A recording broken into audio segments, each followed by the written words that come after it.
Welcome to This Week in Wrestling.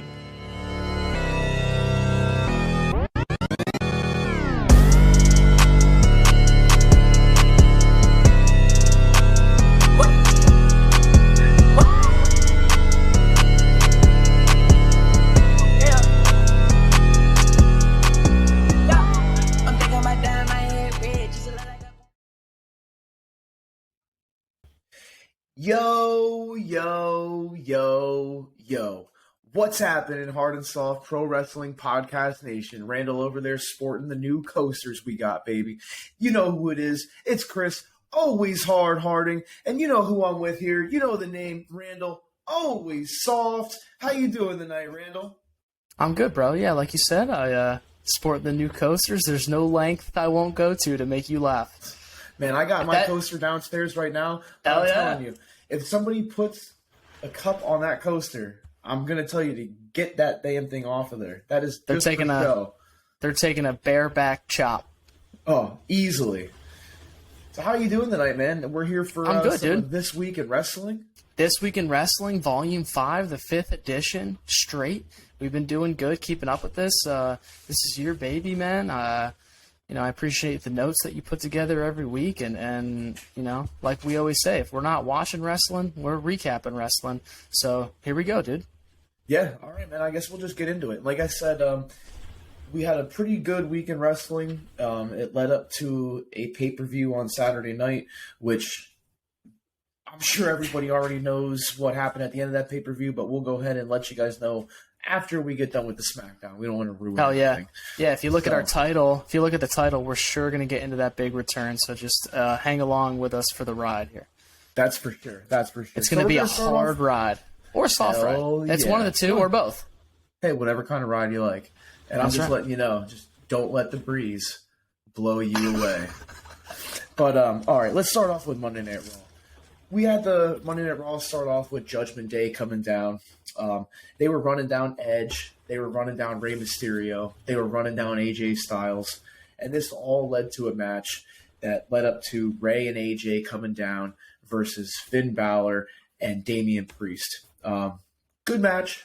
Judgment Day won with a lot of interference from the outside. They're just continuing the story. I mean, they got the whole Rey and Dominic story. They got the whole trying to get AJ Styles into the Judgment Day story. So it's definitely good. It's keeping everything going. There was definitely a lot of Judgment Day on this show tonight, though. I think it's they're getting close to the point, and I'd be interested to see if our listeners agree with my soft take here. But the Judgment Day is cool, and it's over. You can't argue that. But I believe personally that it's time for them to start amping it up, right? Like, if Rhea Ripley is going to start going after people on her own, or it's time for the people to start really, Rhea and then Damian, if they're going to take off, it's time for it now. It's like whatever they're planning for the big payoff of the Judgment Day, we're getting close to it in my eyes. Yeah. I honestly think maybe AJ will join, and we'll kind of get like another bigger faction. Like I said, like last week, how the new factions are coming along, and it's more than just like 3 people in a faction now, which is pretty cool. And my buddy Alex, he's not even a wrestling fan. Shout out Alex Torres, but hey, dude, now you're getting up on the lingo. Faction equals team, chop equals hard chop off the chest, bump equals Alex, what? You watch a couple more episodes, buddy, and you'll be watching Monday Night Raw along with us. You're damn right. We had a funny backstage segment with the Bloodline, and Sammy's joking with Jimmy Uso, and Jay shows up. He's all pissed off because he doesn't like the whole camaraderie that everybody likes Sammy. He absolutely hates this guy. They end up running into the Street Profits. Pretty funny segment with the Street Profits, and this all leads to a match between Solo Sikoa and Angelo Dawkins from the Street Profits. So pretty good segment. I like the Bloodline segments. They were on Raw this week. It was like a season premiere of Raw, season premiere of SmackDown. So they're trying to get as much hype in as they can this week. So definitely a good segment, though. What do you think? You happy with the Bloodline, the way things are going? Yeah, dude, I think the Usos are entertaining. I do think they're the best tag team in the world right now. FTR is right behind them in my eyes. But, yeah, I mean, anything Usos is money. Anything Bloodline right now is money. Oh, heck yeah, man. So we had Randall's favorite wrestler coming out, Bobby Lashley, the Oh Almighty, yeah. the U.S. champ. He came Hey down Bobby, to face... if you're listening, I'll fight you, dude. Oh, Son yeah. of a bitch. I would love to see that. I'll pay the I'll $50 to have him chop you in the middle of the intermission. I'll still cut promos on him. Who gives a shit? So he came down to face Mustafa Ali, and obviously you knew Bobby Lashley's going to get the win, but good match. At the end of the match, Rollins came down, and he actually attacked both Lashley and Mustafa Ali, and this all then led into a segment with Rollins and Riddle getting set up for their fight pit match at Extreme Rules on Saturday night coming up, and it was announced. I mean, it was already announced earlier in the day, so I don't know why they do this. Like, they announced Daniel Cormier's already going to be the referee, and then it's like they have a segment between Rollins and Riddle, and DC comes on the screen, and he's like, "I'm going to be the special guest referee." It's like, we already knew that. So good segment all in all. They're trying to integrate, some MMA guys coming in for this fight pit match, which I do like, but kind of stupid how they always have to announce something first, and then they acted like it was the first time they were announcing it on Monday Night Raw when they just announced it before Raw even started. So yeah, I don't know. But that's DC coming in there. Yeah, DC coming in there. That's a good hook to the story. I like that. The fight pit, the whole MMA storyline. That's cool. And to your point, Chris, it's kind of like the same thing like AEW, right? Like they'll even their pay-per-views, man. They'll like, hey, buy this pay-per-view for $50, or hey, don't buy it and just watch our Instagram story. Yeah, it's like they show you everything on their social media. So it's like the same thing. It's like if you're gonna put something on a show, keep it on the show and don't let anyone in on it. And then if you're gonna have a pay-per-view, make people pay to view it. It would have been much cooler if DC just showed up on the screen and we're like, whoa. Right. Cormier's here, but it is what it is. Then we had a good Miz and Dexter Lumis segment in the back. So Miz was on the phone, and he's talking about this big birthday celebration going on, and there's a door behind the Miz, and it opens up, and there's Dexter Lumis creeping from behind the door, and Miz starts walking away as Lumis tries to grab him, and that's kind of how the segment ends. So, I mean, it's definitely funny what they're doing with Lumis and Miz and stuff like that. I definitely like the segments they're going on with here. And that'll lead into something later on in the show as well. And we actually had Candice LeRae coming down again. She came back last week, so she went against Dakota Kai, and we had Damage Control on the outside here.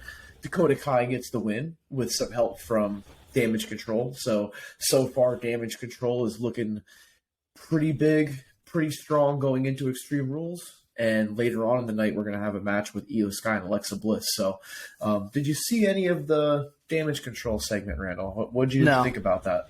No? Okay. Well, I guess we're moving on from that. Here we go. I'm sorry, dude. Going back to the Miz and Dexter Lumis, this all led to Gargano's walking backstage. He's coming out for a match next. And he sees the Miz passed out on one of those big rolling carts in the back. And he has a picture that Dexter Lumis drew for the Miz, sitting on his chest. So, I don't know. Still very funny shit going on here. I do like the whole segments. Good filler segments, like you said, Chris. And Miz is hilarious. I mean, you know what, dude? The Miz can go screw himself. He's my girlfriend's favorite wrestler now. So he's a heel in my book at this point. I used to hate the Miz, and I actually don't really mind him much anymore. So he's entertaining. He's a funny dude. Yep. So we had our Gargano come out, and he was going against Otis. So good he's match. Awesome. Oh yeah, Otis wins, and a little help from Austin Theory coming down. He hit him with the briefcase, so Gargano loses that match. And after the match, Strowman comes down just to cause all type of hell, and he wants to start his match with Gable right away. And actually, this was actually a pretty good match with Gable and Strowman. They let Gable actually have a lot of offense in this match, and it was cool right in the beginning. Strowman just took Gable and just launched him over the top rope, and in the end, Strowman wins. We kind of figured that's going to happen. Come on, Strowman's not going to lose to Gable, but that was definitely a good match. I think I don't know, man. It's just proven that when you have a big return like Braun comes in, right? It's like don't put him on TV every week. And if you do, he doesn't have to be in a wrestling match. You know, we don't have to see him powerbomb someone, or it gets stale after a while. You know, it's like AEW's done it plenty, and so has the WWE and WWF. But I just hope that they don't, you know, overexpose Braun. Or if they are going to put him in the Wyatt family, or if they are going to do something really cool with him, make him have a title run or something like that, let's do it now while he's hot. Yeah, exactly. Well, he's fresh before he gets a little stale here. Because if I see him wrestling Otis and Gable every week, it's like, okay. Yeah, that's not really maybe he could go wrestle see. For the Cruiserweight Championship or something. You know, it's like, all right. And I like the fact that Gable's getting a good match with him. But why is Gable getting a good match with Braun Strowman? Braun Strowman should just be out there destroying people. So I really hope Braun and Bobby Lashley don't listen to this podcast. Because you know who they're coming for. They do. Yeah, I hope they do. You. You know they're hard. They're part of the nation. Hulk Hogan, I'm coming for you. Then we had a contract signing between Bianca and Bayley. So, you know, here we go. Contract signing. And one good thing about the contract signing was they had Corey Graves with a clipboard, and he had a QR code on the back of that clipboard. And that led to another cryptic video here. What's your favorite contract signing of all time? My favorite contract signing? Oh, my God. We'll get back to that. Yeah, I'll probably just say I'll probably just say one. It would have to be like John Cena and Lesnar or something. I don't know. Yeah, I loved when Batista. I think it was WrestleMania. I could be wrong here. 25-ish. When he doesn't know if he's going to go against, you know, he just won the Rumble. Batista did, and he's going to go against Raw or SmackDown. And Triple H and Flair, you know, he's going to go to SmackDown there like this, and then he goes like that, and then he does the whole thing. And anyway, you know, Triple H goes through a table. That's my favorite contract signing. Hey, a nation, comment below your favorite contract signing. Yeah. And we will go back and watch the most requested contract signing that comes out in these comments. So please comment. And that's a promise. And I guarantee that's never been a comment before. Then we had Solo Sikoa coming out for his match against Angelo Dawkins. Very good match. Lots of dissension between Sammy and Jay on the outside. Solo still gets the win, so definitely a good match. We had a great backstage promo from Edge, actually talking about his I Quit match coming up with Finn Balor. So that guy's so good. It was just one of those classic Edge promos, you know, sitting in the back in a dark room, and it was just really good stuff there. And that led to the main event, which was Alexa Bliss versus Io Sky. We had Io Sky won, and obviously Damage Control got 2 wins this night. And after the match, Damage Control beat down Alexa to go off the air. Bianca came down. They stomped her out, and they went off the air holding the titles on the ladders and getting ready for their matches at Extreme Rules. And, I mean, definitely a good episode of Raw. Not too bad here. Yeah, dude. I mean, got the all the storylines progressed to the pay-per-view. Yeah, exactly. Sunday Night Raw. He's gonna be you. It's gotta be. So, you know, we'll go on into Dynamite. And this was a 3-year anniversary show for Dynamite. And it's funny when you look back at, you know, when they started to this 3-year anniversary show with all the BS that's going on in the locker room between the Elite and CM Punk. And then to start this off, we had more drama unfolded between Sammy Guevara and Andrade El Idolo. And they were going back and forth online. I guess they've had a couple backstage altercations. And this actually led to people thought both of them actually got sent home. But it was actually only Andrade that got his match canceled that night. So I'm not sure what's going on here. You know, there's a lot of dissension in the backstage locker room of AEW lately, it seems like. But you know what? They're still actually putting on decent shows without their top stars. But their top stars, Kenny Omega and the Young Bucks, I don't even want to see them anyway. So, yeah, I prefer not seeing them on TV. I mean, what do you think of this whole scrum going on now with Sammy and Andrade? I think it's a work. You think that's a work? I think it's a work, and I'll call that now. So all I do is watch wrestling, right? Any free time, that's what I do. Everyone's good at something. That's my thing. That's what Anyway, we're good at. Tony Khan has an interview that came out last weekend with Ariel Helwani. And during that interview, Tony Khan was actually kind of taking some jabs at Andrade, saying that he was like a terrible human being, and if he gets suspended or fired from AEW, no one's really going to care, or people will be happy about it. I don't think Tony gets on air and says that if it's not a work. I think they are trying to capitalize on some realism here. They had a lot of backstage drama that they can't comment on with the Punk and the Bucks, and we've gone over that and all. But I think this is something they're trying to capitalize on here, put a little real storyline in here. I think That kinda makes this is going to be a work against Sammy. Sammy's already a great heel. And if you go to the main event, which I'm sure we're going to get to, he was getting booed throughout the night. And then he goes to Rampage, has a real physical kind of shoot-style match against Kingston. And I believe the finish of the match got switched because Kingston just couldn't keep his hands off Sammy, was just beating him into a bloody pulp or whatever, and the ref couldn't stop him.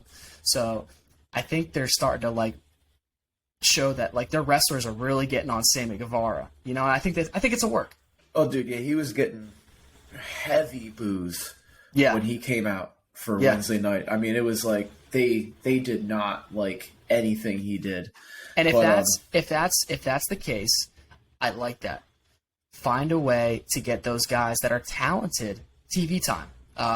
They are doing, I think, 2 hours of Rampage or whatever. So the Sammy Guevaras, the Kingstons, the Andrades, the Cesaros, or whatever his name is now, get them TV time. Just don't. I love Jericho, but don't fill it with Jericho and Moxley. Let everyone else get a little shine. So I dig it. Yeah, definitely good. Sucker! 5-time. Hulk Hogan. So we started off the show then with MJF versus Wheeler Yuta. MJF's first match since being squashed by Wardlow. So this is the first time he's actually in the ring wrestling since he had that the 10 powerbomb send off or whatever. So Weird. It is what it is. Yuta tapped out during at the end, and at the end of the match he tried to shake MJF's hand. And Lee Moriarty came down, who is Big Cass, formerly known, came down and attacked Yuta. And that other guy, I forget, what's that other guy's name? I'm not sure. Stokely or whatever. Yeah, he came down and gave MJF the diamond ring. So MJF puts the diamond ring on. He's ready to hit Yuta. And who comes down but William Regal to try to make the save for Yuta. And he comes down with the brass knuckles that Regal always has. So I mean, he runs MJ off. So I mean, a good match and all, but good match. I'm not really a fan of the Wheeler Yuta. They have so many other people on the roster. It's use the people that you have. Stop. I don't know. I just feel like they have so many talents on their roster that they don't even put on TV. I mean, put MJF against Miro, or I guess they want to put him against someone that he's going to beat, but I don't know. Yeah. Once again, 4-star matches don't draw. They don't draw money. The next week, it was a good match. I mean, it was a good wrestling match. And it sounds kind of weird, right? I'm not turning on my TV to watch good wrestling, but it's kind of true. I might have an attention span for two really good matches on a show or something like that, on a TV. But anyway, they went out and had a good match. I didn't really like the fact that they were, and I don't know if this is a swerve coming up or something like that, but MJF was kind of hesitant that after the match he didn't want his guys, the Firm, to attack Yuta. So he's kind of baby facing on him, and then he really didn't want to hit them with the ring. I don't like that. Why are they? I don't know. It was weird. I understand that the fans want to cheer for MJF, but he's better as a heel. So you need to keep him and go full blown heel. He should have been these two come down. He should have just put the boots to Yuta. Should have knocked him out with the ring. They should have knocked out William Regal too. Come on. Right. Big Cass, he can't give the big boot to Regal and knock him out. Right. They could have put so much heat on MJF right now. Right. Exactly. To your point, you want to draw money. let's get real heat on MJF. Let's have the bell ring. Let's have the Firm come out, start booting Yuta. Let's have Regal come down with the brass knucks, get a shot in on someone. Let's have, like, Leo Moriarty or whatever his name is, big boot, and then MJF start bloodying up. Yeah, I mean, come Regal. on. That takes 3 minutes, and it would get way more 80s heat than what happened there. But anyway. Well, we'll move on to the next. Good call. Next segment here, we had Jericho Appreciation Society backstage, and good promo. that's basically it. I mean, a good promo with them guys. It is what it is. It's the JAS.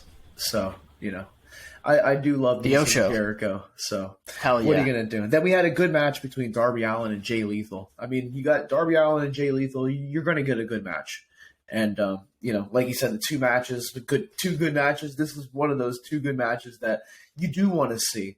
You know, right. And it's time for Darby to turn on Sting. It's now time.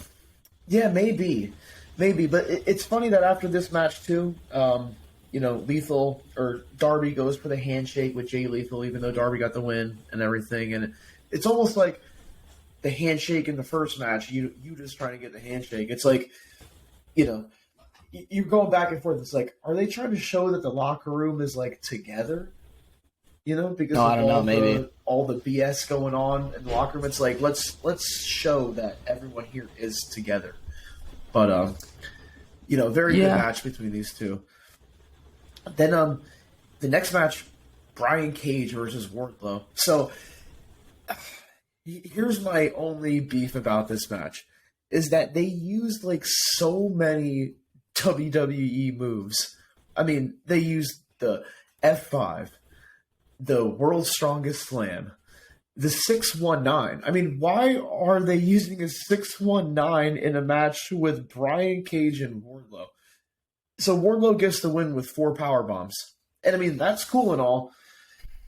But is it though? But why are they making Brian Cage look like a joke?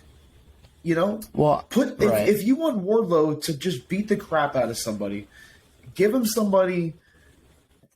I mean, don't make Brian Cage should be one of those guys that are doing these squash matches like that. Yeah. You know what I mean? So I don't know. I mean, it was definitely like a good hard-hitting match, but it was just placed just so that could have been on a pay-per-view.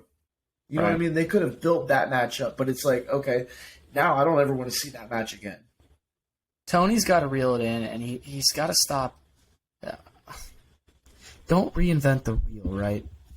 Yeah, we don't need all Did you ever see how many sunset flips you think Kevin Nash did in his career when he really started making money? How many? I have to say 0. How many swanton bombs and 619s did Kevin Nash hit? You know why Kevin Nash drew money and why we loved watching Kevin Nash? Because he would do the high knee, the forearm over the back, the typical big man stuff. Okay, if you want to do a power bomb at the end, again, how strong do I look if I punch you 10 times and you don't have a mark on your face? Why do you have to power bomb him 4 times? Just hit 1 and lay him out. 4 times. Not 5 times. 4 times. They put on this match for the return of Brian Cage, and it's cool. We got to see him live a couple times, so he's like a hometown guy for us. But that's all it was. No one got over. No one got nothing. And then the next segment, I mean, this was even worse than this match. Okay? So, like I said before, I'm not really a big fan of the whole Ring of Honor integration onto Dynamite. I mean, it's Dynamite for a reason. It's not Ring of Honor. So I don't watch Ring of Honor, so I don't know the people in Ring of Honor. So after this match, we had a bunch of Ring of Honor guys come down to attack Wardlow, which I don't know who any of these guys are. You know, so why am I even interested in this? Then we got Samoa Joe come down for the save, but then the Ring of Honor guys still get the best of Samoa Joe and Wardlow. And then FTR come down, and now the Ring of Honor guys run off. It's just like, I don't know. At least there you had some heels versus baby faces, and you have Samoa Joe, who has some name recognition. You have FTR that doesn't only go out and have good wrestling matches, but they work as a tag team. They come out first off with like 18 belts. Oh my god! And they were. I love that look. Like the old school Dudleys would do that. I dig it. But they work as a tag team. They tell good stories. All their stuff looks snug. At least this has a little bit of story. I'm telling you, if AEW now they're in competition with the WWE at this point. They're a challenger brand. That's how Tony put it on his interview. They're the Pepsi to the Coca-Cola, the Burger King to the McDonald's. They're not competitors, but they're a challenger brand. There's something different. I get it. But still, the reason why I really liked Extreme Rules was every match had a story. Every match had me invested. Every match had a good guy versus a bad guy. And even if I didn't really care, I still wanted that person to win more than the other person. I don't care who wins between Wardlow and Brian Cage. I don't. You didn't make me care. Who's the good guy and bad guy in that match? I'm sourpuss in this whole Wednesday night show. Oh, I know. And here we go. We're going to go to Britt Baker promo. And there was I think there was like a 6-way women's match. I mean, it is what it is. But at the end, Britt Baker's talking about how Saraya will never wrestle, in AEW. And I like that they're telling that story. I like that. This leads to Saraya coming down and actually brawling with Britt Baker. Now, she didn't take any bumps or anything, but she did get physical. So I think she is going to be wrestling. I think she's cleared, and I think with due time, I think they should keep that story going and let that build up at least until Full Gear so we can see that shit live. And what they can really do is have Saraya come out. Here's my fantasy booking, right? Saraya finally makes the announcement in a couple weeks. And before I get here, I think they did a good job getting a little bit more momentum in this storyline. I think after the other week, it was like completely flat. At least they got the ball rolling again. I thought this segment was well done. I'd like to see Saraya come out, make the big announcement, call Britt out, and have Britt like someone from her posse, I don't know the two girls' names, but have them come out and start putting the boots to Saraya and do this whole storyline where maybe they hit a pile driver and hurt her neck. Oh my god. Like the old Flair Funk. Oh, that would be great. That way in Full Gear, Saraya, that could be the story where she just makes it, back and Britt doesn't want to face her, and then you have a match. Then you have something I want to watch. They got plenty of time to do that. And here's the thing, if that's the story, Saraya making the triumphant comeback with a hurt neck, it doesn't have to be a 4-star match. It could be a 2.5-star match, and I'd still dig it. Oh heck yeah! It doesn't even have to be a good match at all. I don't care. I'm seeing Paige out there wrestle. I'm good with that. So she's no Autumn Breeze. I'll tell you that. Next, we had the big scissor party, Daddy, and I'm just like, okay, whatever. The crowd loves this. You know what I mean? So like, I'm just like about it, but like everybody loves the scissor party. So,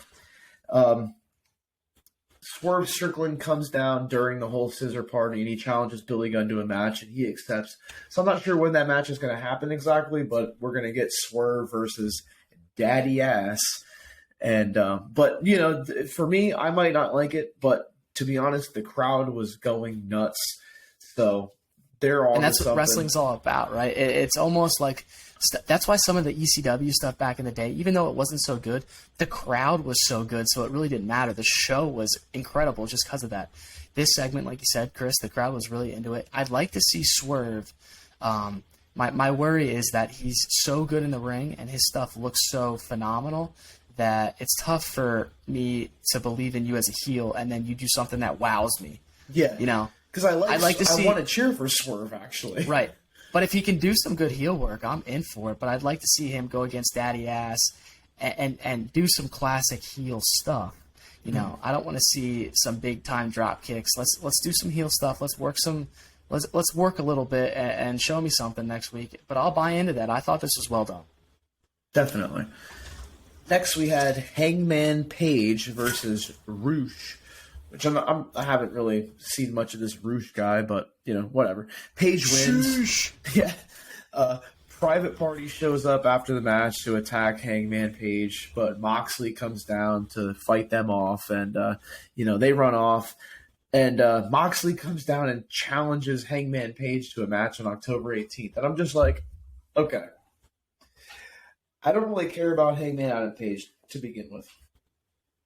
Moxley is the champion, and he's coming down, and he's challenging somebody. So I just don't get that. Like, why isn't Hangman Page challenging Jon Moxley? I didn't think of that. That's a good point. Why is Jon Moxley coming down and challenging you for a title match? Like, I'm the champion, and I'm challenging you to a title match. For what? That's a good point. For I what? didn't think of that. Because you just beat Rouge? Like, I don't even get it. You know what I mean? So, I don't know. Good segment all in all. I do love Moxley, but it's just weird for me to understand the fact that, like, why is the champion challenging somebody to a title match? That it should be the reverse. But the psychology there is a little backwards. But I still think overall, Moxley just is like, I want to face you, Paige. Okay, well then just come down and beat him. He should have just came down and beat him down. You know what I mean? So I don't know. Yeah, I think that's true. I agree with all that, but I think Moxley, he's so good right now, dude. I mean, if you want to put him, he's certainly, if you want to say the best wrestler of this year, he's in that discussion, maybe top 3 or 4 of this year. I mean, he's really had a great year, and he's really right now, him and Jericho and Daniel Bryan. Bryan Danielson. Come on, Randall. Bubba. Bubba.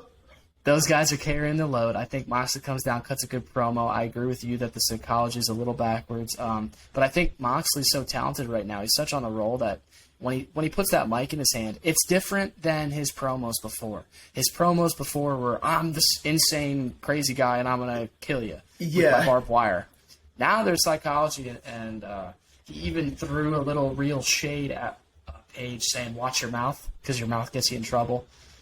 Doing the whole Punk gimmick thing there. So I liked it. Yeah. I don't care. But here's the thing, Chris. I don't care about the match. Yeah, exactly. But I liked it. It's going to happen October 18th. So Moxley's going to retain. That's not this week. That's 2 weeks from now. On Dynamite. So, Moxley's going to retain. Next we had Luchasaurus squash match. And after that match, we had Jungle Boy come down to attack Luchasaurus, try to challenge him to a match. And Christian sets that match up for next week on Dynamite. So next week, we got Luchasaurus versus Jungle Boy. And, Luchasaurus, I enjoy watching Luchasaurus. We saw him live before, we ever saw him on Dynamite. Yeah. And it was like, who is this guy? Pretty cool. And you know what? Jungle Boy, he's kind of growing on me. I kind of like the guy. I'm a talented kid. I really don't mind watching his matches. Yeah, I think this is going to be a good match, man. And I think there's going to be some interference with Christian, though. So, yeah, Christian is doing good stuff. He's really fucking a great mind. His promos were pretty unreal leading up to their match at the last pay-per-view. It does suck that he got hurt and they had to adjust. But God, anytime I see Luchasaurus go out there, how money could he be if he was just like the old school? He should take the mask off. Yeah, do the uppercuts. Do not do backflips again. And maybe make I like the Luchasaurus thing, but if he's gonna be big, he can't be Luchasaurus. He can't be a dinosaur. Yeah, change the gimmick around, and he's a world champion. Yeah, he needs to get the mask off. He's a big dude, and I think if he just changes his gimmick up a little bit, he would be money, dude. I agree. But if they are going to have a match, I'd like to see them do the whole David and Goliath where Luchasaurus really puts some stiff shots on Jungle Boy. Jungle Boy can sell all day long. Oh, yeah. And really put sympathy on him. So I think that's a cool classic storyline that's been done over and over again, but it never gets old. No, not at all. So, then we have the main event here. We have Chris Jericho and Sammy Guevara versus Bryan Danielson and Danny Garcia. And, we had a great match here. A lot of huge spots, a lot of professional sports entertainment from Jericho going on here. And the crazy thing was, with all this shit going on with Guevara and Andrade, people are like, and everyone's booing Sammy, and he gets the pin over Danny Garcia. Yeah. to win this match, which was pretty good. I like the fact that Guevara got the win, and but like we said before, the crowd was booing him up and down. What'd you think of this match? Good match. Good main event. Here's the thing: like we could boo face everything, but when you have guys like Sammy Guevara, Bryan Danielson, and Chris Jericho, and even Danny Garcia, you got those guys in a match. You can't be too upset about it. I think, if anything, it continues the whole rivalry with Bryan Danielson and Chris Jericho. So I thought it was okay. I thought the whole show was just okay. They didn't. I'm waiting for AEW, even though I said they're not competition. I want to see them start catching back up again. I thought at one point in the wrestling business, they were really taking over. And I think they did a good job, again, being the spoke in the wheel of the WWE. It's like, hey, woke them up a little bit. Get out of your rhythm. Here we are, and the WWE has, as we've seen, has really responded. But I'd like to see AEW respond a little bit. They can do it. Yeah, well, right now WWE's on the rise, and AEW is on the decline. So And that's okay, though. I mean, let's learn from it, and let's put a little more story. Tony's a wrestling fan, but I think if you're a storyline fan, you're a soap opera fan. That's what we dig. If we're male soap opera fans, it's like, exactly. Give me some story. I love it. That's why ECW was so good. ECW was violent and all, but it was all about the stories. Exactly. So, I guess we'll get right into SmackDown. Let's do it, dude. This was a good show. Our lead-up show into Extreme Rules. So we have SmackDown starting off with Triple H in the ring. And, great promo with Triple H. And it was cool because on the back of his microphone, there was a QR code. And I guess this led to a video with, like, the 3 little pigs and a bunch of cryptic, different languages. But what was it, like, feed the head or feed? What does it say? What does everybody want? Head! Yeah, feed your head. And it was a couple different languages that read that cryptic message. And then also something, it said a private meeting between 2 people. And it had, of course, the White Rabbit going to the X, the Extreme Rules X logo. I think this was well done. Again, it got us. It showed the date of Extreme Rules on it too. It gave us a little hope that Bray might be coming back, or whoever the White Rabbit is. We're going to get the answer finally. But under all of that, I can't help but be really happy to see Triple H come out and get a huge pop. Good for him. He deserves it. It's good to see Triple H out there on the TV screen. Yeah. You can't really go wrong with that. Then we actually had Roman Reigns and the Bloodline come out. And, they're cutting a good promo in the ring. And who shows up to interrupt? Logan Paul. And funny reaction. I mean, the crowd was not feeling Logan Paul here. They were a Bloodline crowd that night because every time he talked to them, they were giving him the what chance. And, this was definitely a good segment leading up to the match that we have going on. November 5th between Roman Reigns and Logan Paul at the Crown Jewel event. So definitely good segment. Hey Logan, buckle up. You want to be a wrestler. I'm glad that it's not a easy ride for him. I think he is getting better on the mic. I think he certainly is jumping right into the main event. So he's in the deep waters now. I thought Sami Zayn really shined here. And I think was it Jey Uso? Sami's great, man. Was it Jey Uso that was reacting in such a way that Roman was getting in his face and all? I think that's cool. It's showing a little dissension in the bloodline, maybe a little foreshadowing on how, if at any point this bloodline is going to disintegrate. But yeah, I thought it was really well done. I think Paul Heyman is great, and it was money. Heck yeah, man. This main event is sold, I think, already. Oh, dude, that's a good main event. I mean, you don't really need to put much into it either. Next, we had Solo Sikoa coming down versus Ricochet. I mean, this is a good match. Solo Sikoa gets the win. Obviously they're building Solo up right now, and like I said, good match, but it is what it is here. Then we had another Bloodline segment backstage with more dissension between Roman and Jey, like you were just talking about. and this would lead to a match with the New Day. So the New Day came backstage and Bloodline challenged them. So it's going to be Sami Zayn and the Usos versus Kofi Kingston and Xavier Woods and a mystery partner that would be revealed later on in the night. So that all set up to a 6-way tag match later on. I always dig a mystery surprise. I dig that. Oh, you gotta love a mystery partner, man. So then we had Hit Row coming down, and but they were quickly attacked by a bunch of people in masks. So it was like 3 people coming down, and this ended up being, which I don't know much about these guys. It's Santos Escobar. He has a group called Legado del Fantasma, and they're in NXT, but I guess now they're making their SmackDown debut here. And cool thing is Zelina Vega came back, made her comeback, and she's going to be basically like managing Legado del Fantasma. So I guess we'll get to see more of these guys. If you're a big NXT fan, you kind of knew who these guys were, but if you weren't, it was kind of like, whoa, who are these guys? So I guess in the coming weeks, we'll kind of learn more about them. Definitely a good segment, though. So during the commercials, though, there was actually a commercial being shown during SmackDown, like the actual commercials, hyping up the White Rabbit reveal for Extreme Rules. So that was pretty cool. They were putting a lot of extra effort into that.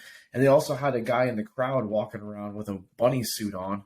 And, during the night, he'd be in different spots. And one time, he actually ended up right behind the announce desk. So it's like, okay, we kind of know it's this badass. is like, it's like we kind of know that it's definitely coming on Saturday, but definitely a cool thing that they're kind of doing here. I like it. What do you think of that? Yeah, I just think it was really good, dude. I mean, anytime that you can put on TV every week and everything you do about this subject is like viral news, it's a hit. And it was the whole time. Exactly. Then we had Cross and Scarlett. Can't be wrong when you got Scarlett coming down. They were coming down. But Drew came down from behind with the strap, tried to attack Cross. We had the officials come out and try to break them up. And this helped Cross get the upper hand on Drew. And at the end, he beat Drew down with the strap and, looked strong in the end going into Extreme Rules. And great segment. I really like Karrion Kross and the Scarlet. And, I'm excited to see what happens Saturday night here with Drew and the strap match here. Again, here's the difference, right? It's like the WWE is putting a lot of emphasis on here we go, the story behind their pay-per-view match that they're trying to promote. So that way, when it gets to the pay-per-view, you know who's wrestling, you know who the good guy is, the bad guy is, you know the story behind it, and that's the difference right now. I really think that this whole segment's the difference between the two companies. Definitely. WWE is all storyline based, which I love. I love the sports entertainment. So we had a Viking Raiders tease. They've been out right now. I think it's Eric, the one that's injured right now. I forget. But it looks like Sarah Logan could actually be returning with the team, which would be pretty cool. So while the Viking Raiders, Sarah Logan, I do like that team. And it just goes along with the factions. It's just, teams getting stronger and stronger and stronger. And I'm excited for it. It is what it is. This all also, dude, how good is Karrion Kross? Oh, dude, Karrion Kross is the man, dude. That whole gimmick that Vince had him doing was just not it. And this stuff is really showing him and Scarlett are like real badass. First off, the entrance is sick. The entrances, I don't care what you say, are a big deal on your whole gimmick and your whole presentation. And they're badass. They're a good act. He brought Karrion up and dropped Scarlett. It was like, what was the point? Like, she makes the whole thing. Like, what are you doing? Like, that makes no sense. Yeah. This all led into the Sami Zayn and the Usos versus the New Day match with their mystery partner. And their mystery partner was Braun Strowman. And, a lot more dissension between Jay and Sami during this match. one cool thing was Michael Cole actually got mowed down by Jey Uso in this match. He got nailed by Braun Strowman and just knocked right into Michael Cole, and Cole went down. Does Dave Meltzer give Commentator of the Year awards? I don't know. He has to, right? I mean, think he probably does. does. I mean, he probably gives it to himself. No joke, dude. Michael Cole. He's been getting a lot badass better right now. lately. Now that he doesn't have all the Vince isms that he's not allowed to say, and he's actually like promoting independent wrestling. Like he's talking about PWG, which was a independent wrestling federation in California that a lot of the wrestlers that are on Raw and SmackDown came from. Sami Zayn, Johnny Gargano, Kevin Owens. A lot of these guys, it's cool that they're actually shouting out different organizations and stuff like that. The New Day actually got the win. Remember, just like maybe 2 years ago, before AEW, like if you would have heard someone from the WWE mentioning any other wrestling promotion, it was like, whoa. Oh, yeah, now it's like they're doing it every week. Right. And which is cool. New Day got the win because of all the BS going on the outside and everything like that. So, good match. Definitely nice. Then we had a Max Dupree segment. And, he was actually attacking the rest of the male models. And this was all leading up. I know last week we were talking about how he had this old gimmick, LA Knight. And this all led to him coming into showing that he is back to the LA Knight gimmick. Honestly, for me, I don't know anything about the LA Knight gimmick. I'm not saying that it's bad or good. I'm willing to, I want to see where it goes. But, I know a lot of people have known that gimmick, and people are definitely excited for him to be back with that. So I don't know if you have any insight on that. Nope. Cool. So we're going to get right into the main event, which was actually a fan request match that we just did, but it's a rematch from that. So it's Sheamus versus Gunther for the IC title. Let me go take that. Go ahead. This was an awesome match. We had a lot of interference from Imperium and the Brawling Brutes. And in the end, Gunther actually got the win, which you didn't really think that we're going to get a title change here, especially with the 6-man tag match going next week for Extreme Rules. Well, actually, not next week, the next night, which was going to be a 6-way tag match with Imperium and Gunther versus the Brawling Brutes and Sheamus. So, great match here. Gunther got the win. Who the hell calls me during This Week in Wrestling? That's what I'm talking Have about. some class. We had an awesome Sons of bitches. Celtic cross spot through. Or no. I'm sorry. That was actually at Extreme Rules. So, but yeah, this match was definitely great. Randall, I was just letting you know, Gunther got the win. SmackDown ends, and so we're not going to talk too much about Extreme Rules, but let's go into what happened at Extreme Rules. So we had Chris. We had Ronda Rousey winning the SmackDown Women's title from Liv. I thought that match was good.